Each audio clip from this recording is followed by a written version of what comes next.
はい、本日は小田急線東海大学前駅から歩いて3分のアパート、プレミルをご紹介したいと思います。こちらバス、トイレ別々、洗濯機室内で、お部屋の広さは約8畳ですね。南向きにつき日当たりも良好でバルコニーもついてございます。こちらで4万円台半ばとなっております。こちらはですね、積水ハウス施工の軽量鉄骨造のものとなっております。本当に日当たりがいいですね。収納もこのようにクローゼット、結構奥行きもあっていい感じですね。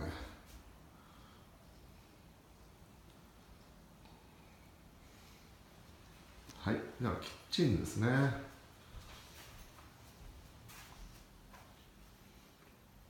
冷蔵庫スペース、結構広めですよね。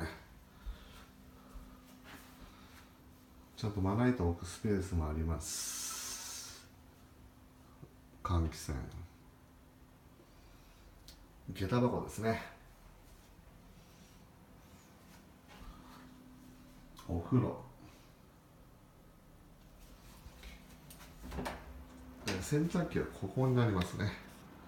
そしておトイレ、